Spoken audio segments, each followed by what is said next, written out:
тыңдаушылар. Қазақстан Республикасында медициналық қызмет 2 пакетпен ұсынылған.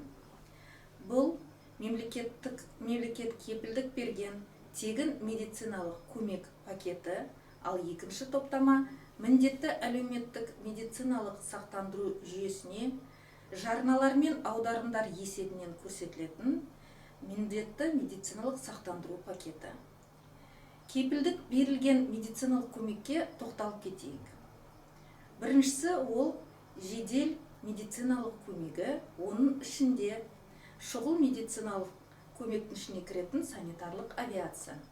Мысалы, жедел медициналық бригадасымен көрсетілетін медициналық көмек, бейінді маманды науқасқа жеткіздіру, немесе медициналық бұйымдарды жеткіздіру және науқасты медициналық ұйымға тасымалдау. Яғни осы бірінші шұғыл медициналық көмек көрсетілуіне кіреді. Ал екіншісі бұл егер науқаста улану немесе жарақаттар болса, ауруханаларда орналасқан травмпункттермен көрсетілетін медициналық көмек. Үшіншісі ол аймақтық дәрігердің медициналық көмегі.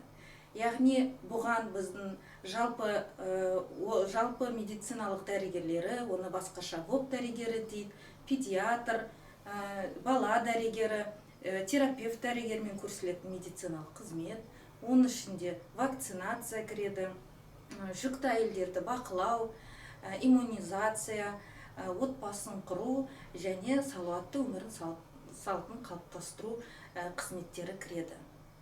Үшінші топтама бұл егер науқаста ВИЧ немесе туберкулез ауруы болса, оны алдын алу және диагностикалау.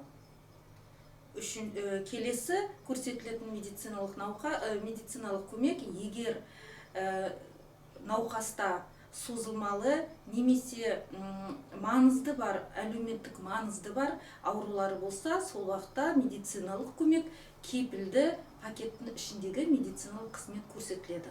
Мысалы, тоқталатын болса, егер науқаста онкологиялық ауру болса, қант диабеті немесе жіті вирустық гепатиті болса, бұл науқасқа тек негізделінген, яғни нақтыланған диагноз негізінде медициналық көмек көрсетіледі. Мәселен, егер науқаста қант диабеті болса, оған қант диабеті диагнозына кіретін барлық медициналық қызмет науқасқа тегін көрсетілетін болады.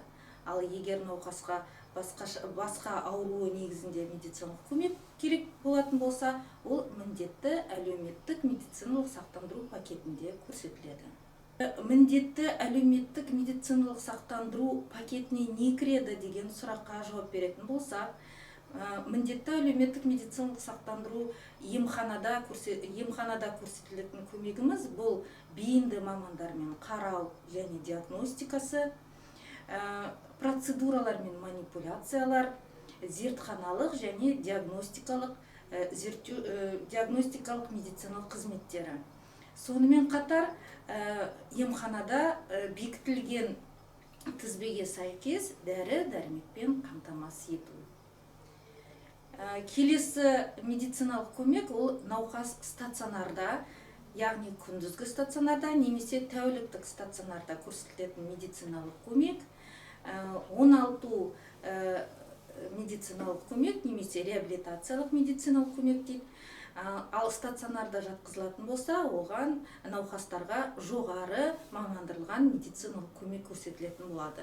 Сонымен қатар науқасты егер Қазақстан Республикасының азаматтарын шетелге ем алу үшін жолдайтын болса, ол ақысын төлеу, я болмаса біздің клиникаларымызға бейінді мамандарды шақыру арқылы осы медициналық көмекті науқастарға жеткіздіру.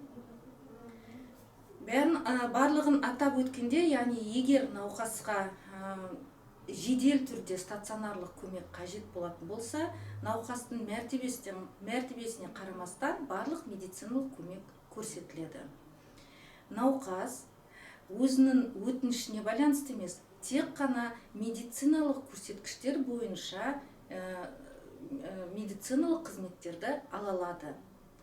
Яғни дәрігер негізгі стандарттарға, я болмаса ережелерге, сонымен қатар емдеу және диагностикалар хаттамалары негізінде жүзеге асырады.